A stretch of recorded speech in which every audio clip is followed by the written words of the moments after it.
My name is Sarah Chen, and I'm 29 years old. 2 months ago, I stood outside my sister's dream wedding venue while 300 guests celebrated inside because she decided my little event planning business would embarrass her in front of her new husband's wealthy family. The simple plus one I brought that night would cost her the venue of her dreams and completely reshape our family's understanding of success. Before I share what happened that evening and the incredible aftermath, please take a moment to like and subscribe, but only if you genuinely connect with stories about proving your worth to people who underestimated you. I'd love to know where you're watching from and what your biggest dream is. Drop it in the comments below. Now, let me take you back to that September evening when everything changed between my sister Emma and me forever. The Rosewood estate looked like something from a Pinterest board that night. Twinkling lights wrapped around ancient oak trees, white roses cascading down marble pillars, and the soft sound of a string quartet drifting across perfectly manicured lawns. Emma had been planning this wedding for 2 years, and from everything I'd seen on her social media, she'd spared absolutely no expense. I adjusted the emerald green dress I'd chosen carefully, a $400 piece from Anthropology that I'd thought struck the perfect balance between elegant and understated. But as I watched other guests glide past in their designer gowns, I suddenly wondered if I'd missed the mark entirely. These weren't just wedding guests, they were Emma's new world. Investment bankers, tech entrepreneurs, the kind of people who summered in the Hamptons and whose idea of a casual dinner was a $200 tasting menu. And then there was me, clutching my small beaded clutch, about to introduce them to my date. Name, please? The hostess behind the welcome table wore a headset and held an iPad, her smile professionally warm but distant. Sarah Chen, +1. Her fingers danced across the screen, then paused. She scrolled up, then down again, her perfectly shaped eyebrows drawing together slightly. I'm sorry, could you spell that for me? Sarahchen. I should be listed with a +1. I watched her face carefully as she searched through what must have been an extensive list. 300 guests, Emma had told me. The biggest social event the Rosewood estate had hosted this season. I'm so sorry, Miss Chen, but I'm only seeing Sarah Chen listed for one. No +1 authorization. She looked genuinely apologetic. Was your guest perhaps listed separately? No, I specifically RSVP'd for two back in June. I pulled out my phone, scrolling to find the confirmation email. See? Right here. Sarah Chen plus guest. The hostess bit her lower lip, clearly uncomfortable. Behind me, more couples were arriving, and I could feel their subtle impatience as the line began to back up. Would you mind stepping to the side for just a moment? Let me call the wedding coordinator. But I already knew something was wrong. Emma was obsessively organized when it came to details. She didn't make administrative mistakes, especially not for an event she'd been micromanaging for 24 months. My stomach tightened as I moved aside, watching happy couples receive their table cards and head toward the cocktail hour. I pulled out my phone and dialed Emma's number. She answered on the second ring, and I could hear the excitement in her voice, along with the bustling energy of the bridal suite. Sarah, what's going on? I'm literally about to put on my dress. Emma, I'm at the welcome table. They say I don't have a +1 listed, but I confirmed this months ago. There was a pause. Not the confused pause of someone trying to solve a problem, but the calculating pause of someone choosing their words very carefully. In the background, I could hear champagne glasses clinking and her bridesmaids laughing. Oh, that. Her tone shifted, becoming cooler, more businesslike. Sarah, you know how tight the guest list became. The venue has capacity limits. But I RSVP'd with a +1. You confirmed it. That was before we finalized the seating chart. Look, James's family is huge and his business partners. These are really important people, Sarah. CEOs, venture capitalists. This wedding is basically a networking event for his career. I felt something cold settle in my stomach. So you removed my +1 without telling me? I figured you'd understand. I mean, who are you planning to bring anyway? Some guy from your event planning thing? My event planning thing. 3 years of building my business from nothing, and she still called it a thing. His name is Marcus, and yes, he's in my industry. Exactly. Sarah, look around. Do you see any other event planners here? These people hire companies like Mindy Weiss and David Tutera. They don't. I mean, they wouldn't really relate to someone who does birthday parties and small corporate events. The words hit like ice water. Someone who does birthday parties? I'd planned weddings for tech executives, corporate retreats for Fortune 500 companies, and galas that raised millions for charity. But in Emma's mind, I was still the big sister who couldn't measure up to her finance career. Emma, Marcus isn't just some random guy from my industry. He's... Sarah, I really can't discuss this right now. The photographer is waiting. Just enjoy the cocktail hour, okay? We'll talk after the honeymoon. She hung up. I stood there for a full 10 seconds, just breathing. The hostess was pretending not to watch me while dealing with other guests. A couple in matching Rolex watches brushed past, the woman's diamond earrings catching the evening light. Somewhere inside that beautiful venue, 300 people were about to celebrate my sister's marriage to a man whose success apparently mattered more to her than 3 decades of sisterhood. My phone buzzed with a text. Message. Marcus. Running 5 minutes late. Traffic on 495 was insane. Can't wait to finally meet your family. I stared at the message, then at the hostess, then at the elegant couple streaming past me into Emma's dream wedding. Marcus had been so excited about tonight. He'd bought a new suit, had his car detailed, even brought a generous wedding gift despite never having met Emma. More importantly, he'd been looking forward to this for weeks. Not just as my boyfriend, but as someone who genuinely wanted to celebrate my family's milestone. I had 2 choices. I could walk back to that hostess, cause a scene, demand they call Emma again, maybe even try to convince security to let Marcus in when he arrived. The old Sarah would have done exactly that.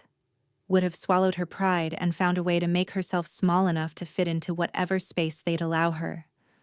Or I could text Marcus, tell him to turn around and walk into that reception alone, knowing that every conversation would remind me that my own sister thought I wasn't successful enough to bring a date around her new in-laws. But as I stood there in my carefully chosen dress, watching Emma's new world celebrate without me, I realized something important. Some celebrations aren't worth attending if they require you to leave parts of yourself at the door. I typed a quick message to Marcus. Change of plans. Meet me at the main entrance in 10 minutes. Trust me on this. Then I walked back to the hostess with a smile. Excuse me, could you please let my sister know that Sarah Chen sends her congratulations and best wishes for a beautiful evening? Of course.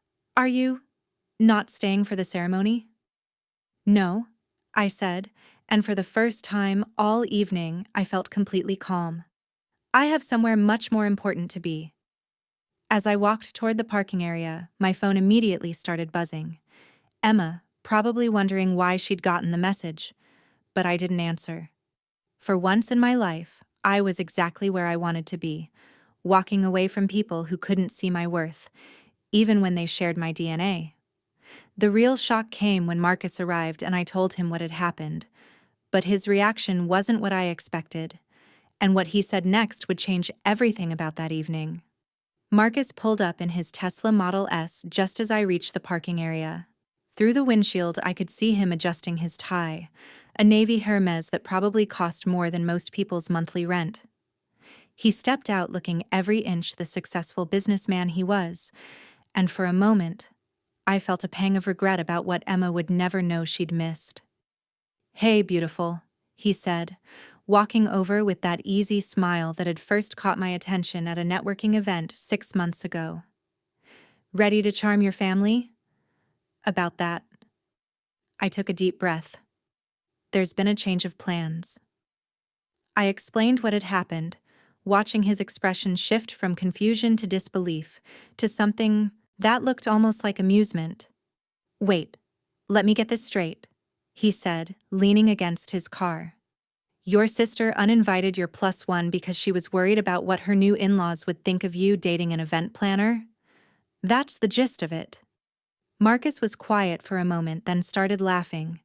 Not mean laughter, but genuine amusement. Sarah, do you know where we are right now? The Rosewood Estate, Emma's dream venue. She's been obsessing over this place since she got engaged. Right. And do you know who owns the Rosewood Estate? I stared at him. In 6 months of dating, I'd learned that Marcus was successful. He drove nice cars, lived in a beautiful apartment in Brooklyn Heights, traveled frequently for work.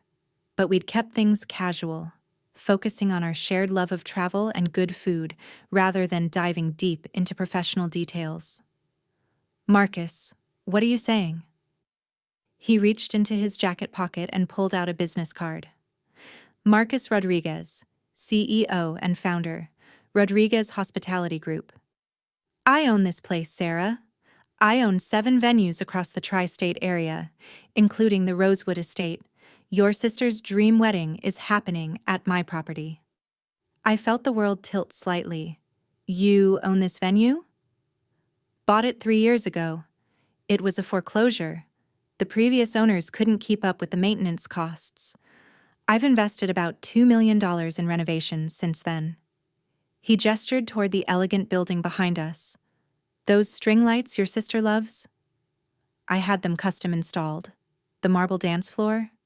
Imported from Italy last year. My mind was reeling. Why didn't you tell me? Because when we started dating, you mentioned your sister was planning a wedding here, and I thought it might be weird. I was going to surprise you tonight by giving you a behind-the-scenes tour after the reception. He grinned.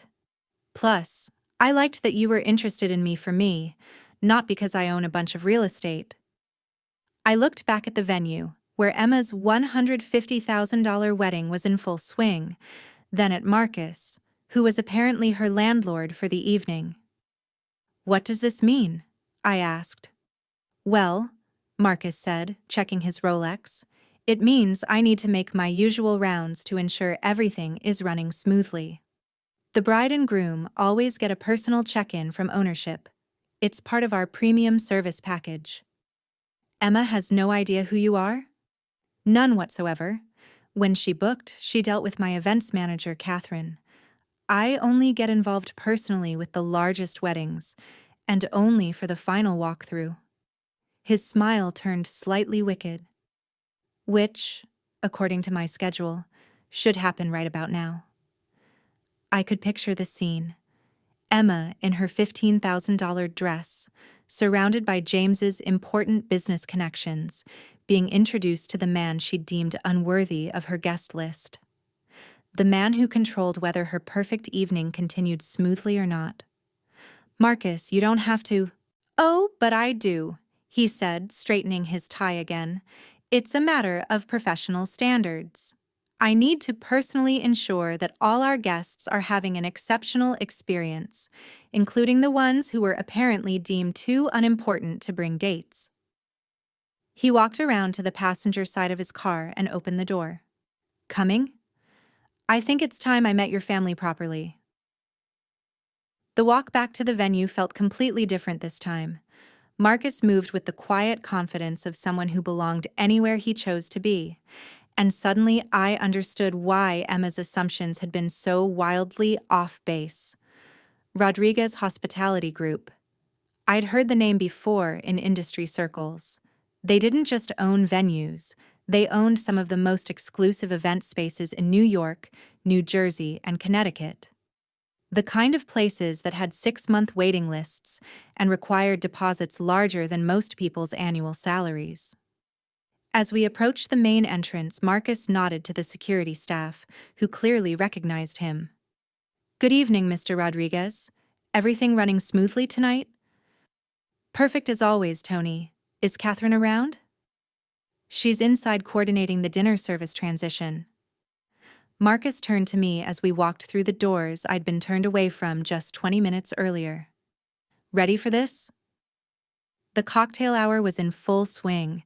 Emma's 300 guests filled the elegant reception space, champagne glasses glinting in the soft lighting.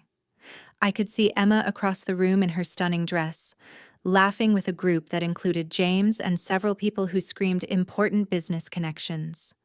Marcus guided me toward the bar, where a woman in a sleek black suit was checking something on her tablet.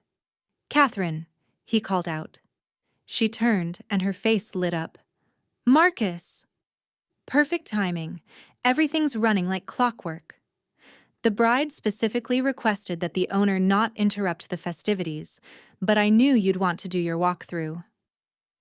"Actually, I think introductions are in order tonight. This is Sarah Chen, the bride's sister." Catherine's expression shifted to one of confusion. "But I thought the bride's sister couldn't attend. Something about a guest list issue?" "There was a misunderstanding," Marcus said smoothly. "I'm here to personally ensure it gets resolved." I watched Catherine's face as she processed this information. She'd been planning weddings long enough to recognize family drama, and she'd clearly been briefed on the situation with Emma's sister. "Of course, Mr. Rodriguez. Should I inform the bride you're here?" "Please do. Tell her the owner would like a brief word." As Catherine walked away, Marcus turned to me. "Last chance to back out. Once Emma realizes who I am, this becomes a very different conversation." I thought about the phone call 20 minutes ago, about 3 years of your little event planning thing, about being deemed unworthy of bringing a date to my own sister's wedding. "Let's do this." We watched Catherine approach Emma's group. I saw my sister's face change as Catherine whispered something in her ear. First confusion, then what looked like mild annoyance that her perfect evening was being interrupted by business. Emma excused herself from the group and walked over with James in tow, her smile bright but slightly strained. "You must be the owner," she said, extending her hand to Marcus. "I'm Emma Chen Morrison, the bride. Thank you so much for creating such a perfect evening. Everything has been absolutely magical." "Marcus Rodriguez," he said, shaking her hand, "and congratulations on your marriage. The venue looks stunning tonight." "It really does. The Rosewood Estate has been my dream venue since I first saw it 2 years ago. Worth every penny of the booking fee." Emma's smile was genuine now, basking in the glow of having impressed the venue owner. "I'm so glad you're happy with everything. Actually, I wanted to personally apologize for a confusion with your guest list earlier this evening." Emma's smile flickered. "Guest list confusion?" "Yes, there seems to have been some miscommunication about +1s. I understand your sister Sarah was turned away at check-in?" I watched the color drain from Emma's face as she processed what Marcus was saying. Her eyes darted between Marcus and me, and I could see the exact moment she realized who he was. "Sarah, this is your..." she stammered. "I'm Marcus Rodriguez, Sarah's boyfriend and the owner of the Rosewood Estate," he said pleasantly. "The same Sarah who was told she couldn't bring a date because event planners wouldn't fit in with your business crowd." James looked confused, glancing between Emma and Marcus. "Emma? What's he talking about?" Emma's face had gone completely white. Around us, the cocktail hour continued, guests blissfully unaware of the drama unfolding near the bar. "There was a misunderstanding about the guest list," Emma said weakly. "Was there?" Marcus asked, his tone still perfectly polite. "Because according to my events manager, you specifically requested that your sister's +1 be removed from the list 3 weeks ago. Something about maintaining a certain caliber of guest?" The silence stretched between us. Emma's perfect wedding dress suddenly seemed to hang differently on her frame, and James was staring at his new wife with an expression I couldn't quite read. "Emma," James said slowly, "you told me Sarah couldn't come because she had a work conflict." She did have a conflict, Emma said, but her voice lacked conviction. No, I said, speaking for the first time since we'd approached them. I had a date you didn't think was good enough for your guest list. Marcus smiled that easy smile again. Well, the good news is that the confusion has been resolved. Sarah and I will be staying for dinner after all. I always attend the receptions for our premier weddings, and this certainly qualifies. Emma looked like she might faint. Of course. Absolutely. We'd be honored to have you stay. Excellent. Catherine will arrange our seating. I believe there's usually a table reserved for special guests and venue VIPs. As Marcus walked away to coordinate with Catherine, Emma grabbed my arm. Sarah, I can explain. No need, I said, gently removing her hand. You've explained everything perfectly clearly. You don't understand. James's investors are here. His business partners. You were trying to protect your image by hiding your embarrassing sister. I finished. I understand completely. Emma's eyes filled with tears, smearing her perfectly applied makeup. I didn't know who he was. Would it have mattered if you did? She opened her mouth to answer, then closed it again. We both knew the truth. James was staring at both of us, clearly trying to process what had just happened. Emma, you lied to me about why Sarah wasn't coming. James, please, not here. But Marcus was already walking back over, Catherine trailing behind with a tablet and a satisfied expression. All set, Marcus announced. Sarah and I will be at table 2, right next to the family table. Catherine assures me the view of the dance floor is spectacular from there. Table 2. In wedding hierarchy, that was reserved for the most important non-family guests. Emma's business colleagues and James's investors would spend the entire evening wondering who we were and why we rated such premium seating. Perfect, I said, linking my arm through Marcus's. I can't wait to meet all of Emma's friends. As we walked away toward our table, I heard James's voice behind us, low and urgent. Emma, we need to talk. Now. The evening was about to become very interesting indeed. If you're enjoying this story about family dynamics and hidden success, please hit that subscribe button. I'd love to hear in the comments about a time when someone underestimated you. What happened when they found out the truth? Now, let me tell you about the dinner conversation that changed everything, and how Emma's perfect wedding became the talk of New York society for all the wrong reasons. Table 2 was positioned perfectly to observe the entire reception. Marcus and I had a clear view of Emma and James at the head table, where what appeared to be a tense conversation was taking place behind forced smiles. Emma kept glancing over at our table, her face a mixture of mortification and disbelief.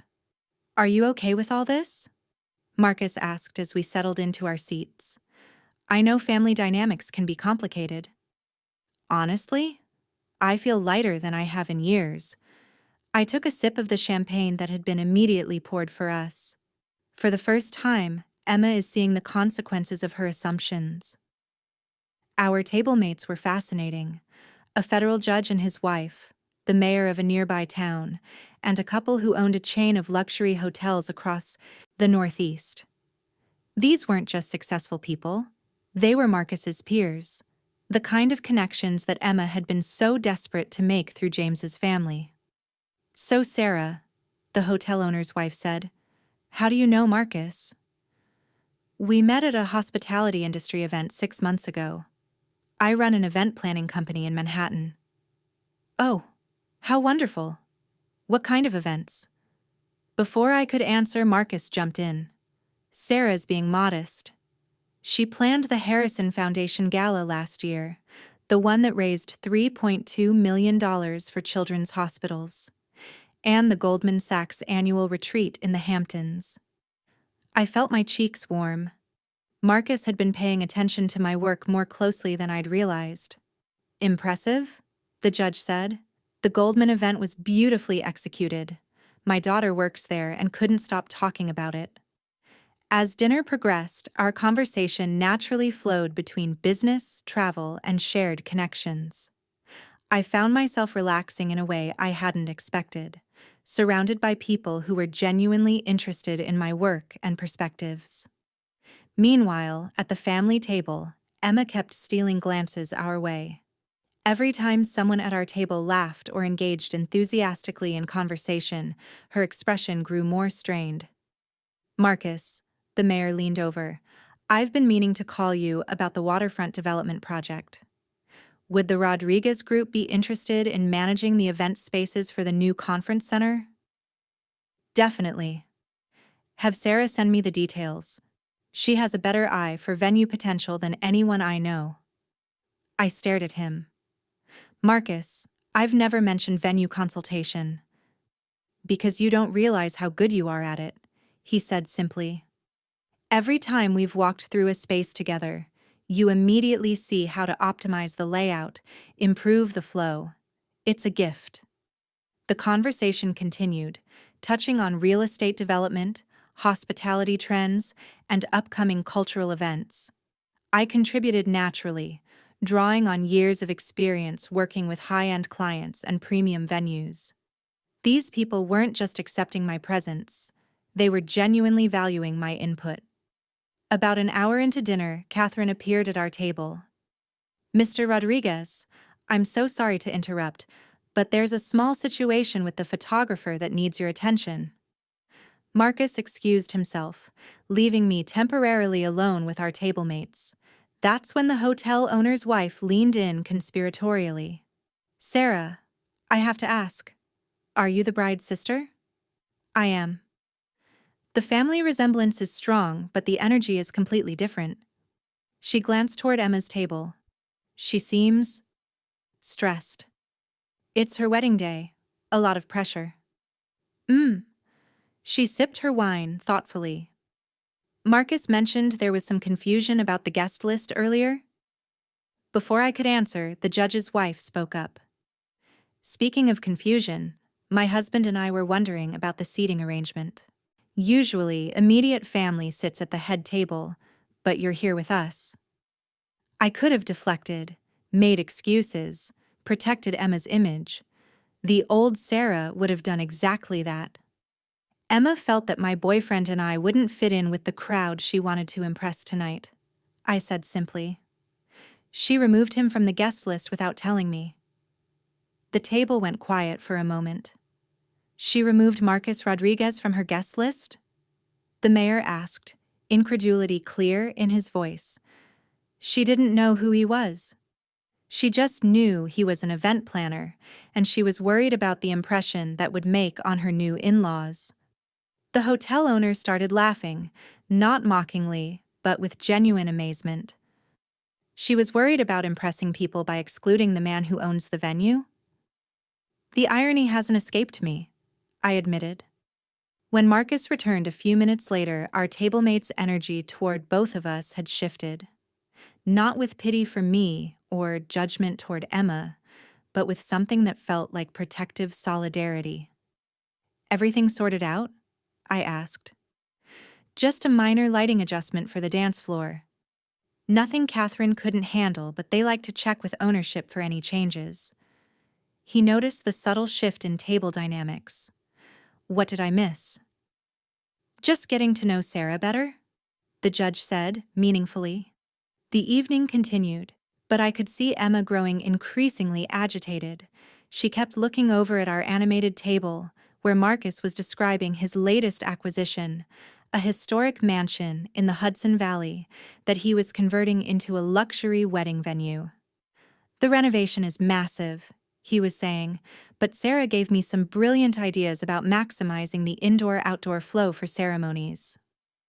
You should consider consulting formally, the hotel owner suggested to me. The industry needs more people who understand both the operational side and the client experience. Actually, Marcus said, I've been thinking about expanding into venue consulting. Sarah, would you be interested in a partnership? Before I could process what he was asking, there was a commotion at the head table. Emma had stood up abruptly, her chair scraping against the floor loudly enough to draw attention from nearby tables. She was walking toward us, her wedding dress trailing behind her, her face flushed with what looked like a combination of champagne and desperation. "Sarah," she said as she reached our table, slightly out of breath. "Could I speak with you privately?" The entire table looked up at her expectantly. Marcus started to rise, but I placed a gentle hand on his arm. "Whatever you need to say, you can say it here," I told Emma. "These are all friends now." Emma glanced around at the faces watching her, successful, influential people whose opinion clearly mattered to her, then back at me. "I made a mistake," she said, her voice barely above a whisper. "About tonight. About the guest list. About everything." "What kind of mistake?" I asked. Emma's eyes filled with tears again. "I thought.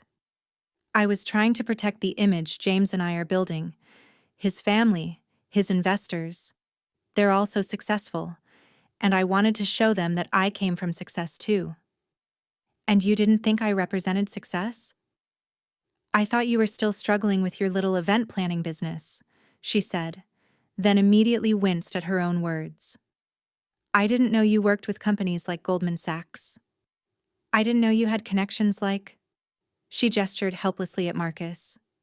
"You didn't know because you never asked," I said simply. The table was completely silent now, everyone pretending not to listen while hanging on every word. "I'm sorry," Emma continued, tears starting to flow freely now, threatening her makeup. "I'm so sorry, Sarah. I was wrong about everything. About you, about Marcus, about what success actually looks like." I looked at my sister, beautiful, accomplished, successful in her own right, standing in her dream venue wearing her perfect dress, apologizing in front of strangers because she'd finally realized the cost of her assumptions. "Emma," I said gently, "success isn't about hiding the people you think might embarrass you. It's about celebrating the people who've supported you regardless of how impressive they appear to others." She nodded miserably. "I know that now. I've known it all evening, watching you at this table, seeing how everyone responds to you. You belong here more than I do." "This isn't about belonging," I said. "It's about respect. You've spent years dismissing my career, my choices, my life, because they didn't match your definition of success. Tonight isn't just about Marcus or the venue. It's about how you see me." Emma wiped her eyes with the back of her hand, not caring about her makeup anymore. "How do I fix this?" I looked around the table at Marcus and the new friends who had welcomed me so warmly, then back at my sister. "You start by understanding that apologies aren't magic erasers. They don't undo years of dismissive comments or the fact that you lied to your husband about why I wasn't coming tonight." James had appeared behind Emma, his face grim. "Sarah's right. You told me she had a work conflict. You made me complicit in excluding your own sister from our wedding." "James, please." "No, Emma. This isn't just about Sarah anymore. It's about the fact that you've been lying to me about your family for months, about your values, about who you really are." The conversation was drawing attention from other tables now. Emma's perfect wedding was becoming a very public family drama, exactly what she'd been trying to avoid. Marcus stood up smoothly. "Perhaps we should continue this conversation somewhere more private?" He led us to a small anteroom off the main reception space, a elegant space with floor-to-ceiling windows overlooking the estate's gardens. Emma sank into a chair, her dress pooling around her like a deflated cloud. "I've ruined everything," she whispered. "You've certainly made things complicated," James said, his voice cold in a way I'd never heard from him before. "James," I said, "Emma made a mistake. A big one, but she's trying to acknowledge it." He looked at me with surprise. "You're defending her?" "I'm acknowledging that people can learn from their mistakes, The question is whether Emma has actually learned, or whether she's just embarrassed about getting caught. Emma looked up at me with red-rimmed eyes. What would I have to do to prove I've learned? I considered the question carefully. This wasn't just about tonight anymore. This was about years of subtle dismissals, about a pattern of behavior that had made me feel invisible in my own family. Start by being honest with James about why you really removed Marcus from the guest list. Then ask yourself why you were so invested in hiding parts of your family from his business connections. And finally, figure out whether you actually value our relationship or whether you only want to repair it because it turns out I'm more successful than you thought. The room was quiet except for the distant sounds of the reception continuing without the bride and groom. I valued our relationship, Emma said finally, but I was jealous of it. Jealous of what? Of how confident you've always been. How you left corporate accounting to start your own business without caring what anyone thought. How you've built this whole life on your own terms while I've spent years trying to impress people who don't actually matter. She looked at Marcus.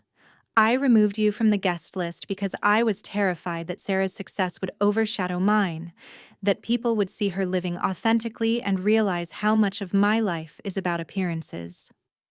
It was the most honest thing Emma had said to me in years. James sat down heavily in another chair. Emma, why didn't you just tell me you were insecure about your sister's career?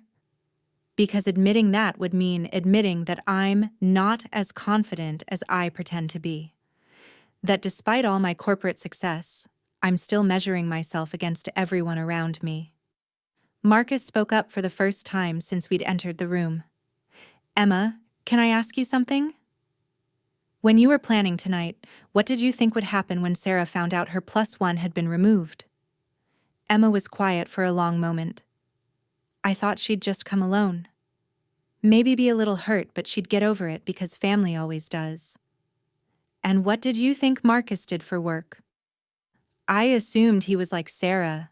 Small-scale event planning, maybe some corporate parties.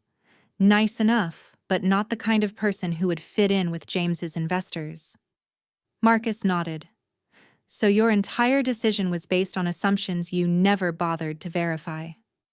Yes. And those assumptions were based on what? Emma's voice was barely a whisper. On the fact that I've never taken Sarah's career seriously enough to actually learn about it. The truth hung in the air between us, finally spoken aloud after years of dance around it. I looked at my sister, brilliant, successful, accomplished Emma, and realized that her biggest problem wasn't that she'd failed to recognize Marcus's success. It was that she'd failed to recognize mine. Emma, I said softly, I've been building my business for 3 years. In that time, have you ever asked me about a specific event I've planned? Or a client I've worked with? Or a challenge I've overcome? She thought for a moment, then shook her head. Have you ever visited my office? Met any of my employees? Attended any of the events I've organized? Another shake of the head.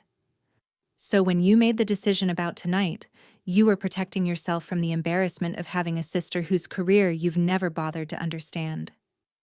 Yes, she whispered, and I'm so ashamed of that. The reception was still going on outside our small room. Emma's 300 guests were celebrating her marriage while she sat in her wedding dress, finally confronting years of sisterly neglect. So what happens now? James asked. I looked at Marcus, who nodded encouragingly, then back at Emma. Now you decide whether you want to have a real relationship with me, or whether you want to keep pretending we're close while keeping me at arm's length. I want a real relationship, Emma said immediately. That's going to require some changes, starting with how you talk about my work, and how you include me in family decisions, and how you present me to your friends and colleagues. Anything. And it's going to require you to be honest with James about other things you've been hiding or minimizing about your family and your insecurities. Emma looked at her new husband, whose expression was still guarded. James, there are some things we need to discuss. About my family, about my fears, about the person I am when I'm scared of not being impressive enough. He nodded slowly. We definitely need to have that conversation. But first, I said, standing up, we need to return to your reception. Your guests are probably wondering where the bride and groom disappeared to. Emma stood too, smoothing down her dress. Will you? Will you and Marcus stay? For the rest of the evening? I looked at Marcus, who smiled. We'd be honored to celebrate with you, Emma. Properly this time. As we prepared to return to the reception, Emma caught my arm one more time. Sarah, I know I don't deserve this, but thank you for not making this public scene worse than it had to be, for giving me a chance to explain, for still being here. Emma, despite everything, you're still my sister. I want us to have a good relationship. But it has to be built on honesty and respect, not on hiding parts of ourselves from each other.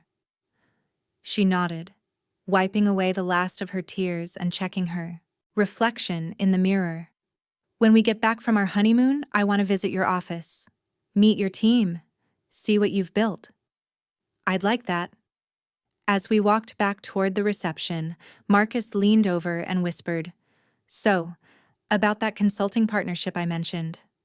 Are you serious about that? Completely. You have an incredible eye for optimizing spaces and understanding client needs. Plus, after tonight, I'm pretty sure you can handle any family dynamics that come up with difficult clients. I laughed, feeling lighter than I had in months. Let's discuss it over dinner this week. We re-entered the reception just as the band was beginning to play for the first dance. Emma and James took the floor, and despite everything that had happened, they looked genuinely happy as they swayed together under the twinkling lights. Our table mates welcomed us back with warm smiles and discreet questions about whether everything was all right. The hotel owner's wife squeezed my hand supportively. Family can be complicated, she said simply, but worth fighting for when they're willing to grow, I replied. As the evening continued, I noticed subtle changes. Emma made a point of introducing Marcus and me to several of James's business associates, speaking proudly about my work with major corporate clients. James seemed more relaxed, as if a weight had been lifted by the honesty of our conversation. During the bouquet toss, Emma looked directly at me before throwing it, and somehow it ended up in my hands despite being surrounded by eager bridesmaids. As our eyes met across the dance floor, she smiled, not the perfect social smile she'd worn all evening, but a real one. Later, during the final dance, Marcus and I swayed together as the evening wound down. So, he said, how does it feel to have your family finally see you clearly? Terrifying and liberating at the same time, I admitted. For years, I let Emma's opinion of my career affect how I saw myself. Tonight proved that her opinion was based on ignorance, not reality. And now? Now I'm curious to see what kind of relationship we can build based on who we actually are, rather than who we assumed each other to be. As the last song played and guests began to gather their belongings, Emma and James made their way over to our table one final time. Sarah, Emma said, I know we have a lot more talking to do, but I wanted to say this while I still have the courage. I'm proud of you. I'm proud of what you've built, and I'm sorry it took me so long to see it. Thank you, I said, hugging her carefully to avoid crushing her dress. That means more than you know. And Marcus, she continued, thank you for being so gracious tonight. You could have made this much more difficult for me. Everyone deserves the chance to learn from their mistakes, Marcus replied diplomatically. As Emma and James headed off to change out of their wedding attire before leaving for their honeymoon, Marcus and I gathered our things and prepared to leave. So, I said as we walked toward his car, that wasn't exactly the evening either of us expected. No, but it was exactly the evening that needed to happen, Marcus replied. Sometimes people need to see the consequences of their assumptions before they can change. Do you think she'll actually change? Or will things go back to the way they were once the shock wears off?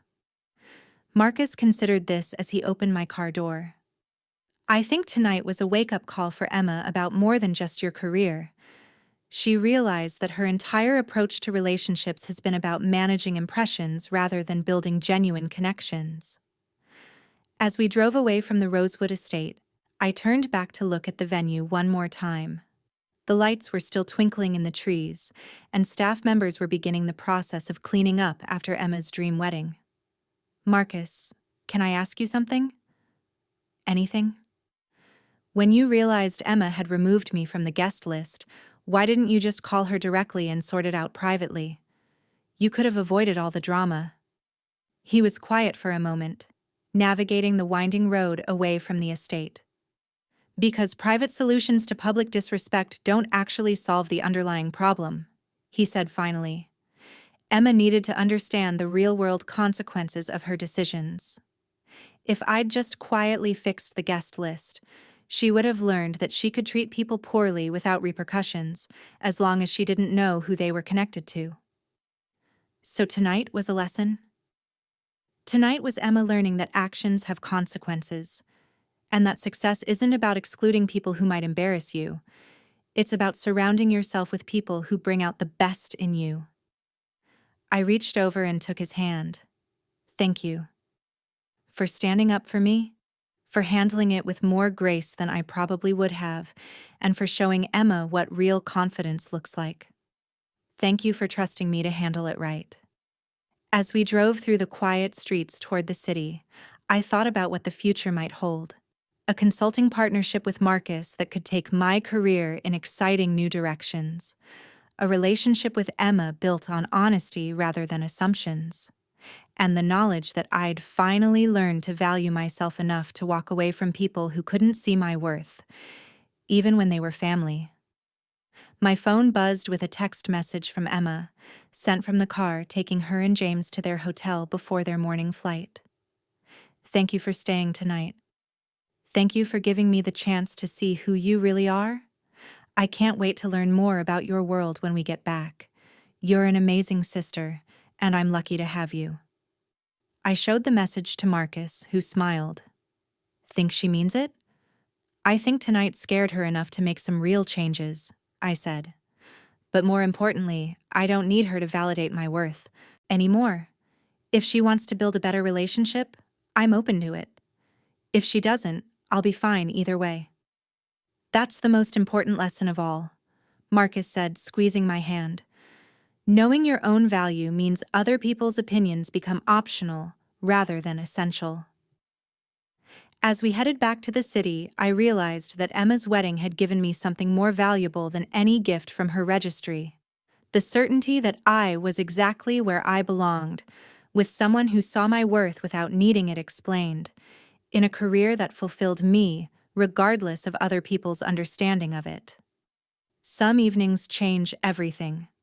Not because of what happens to you, but because of how you choose to respond to what happens.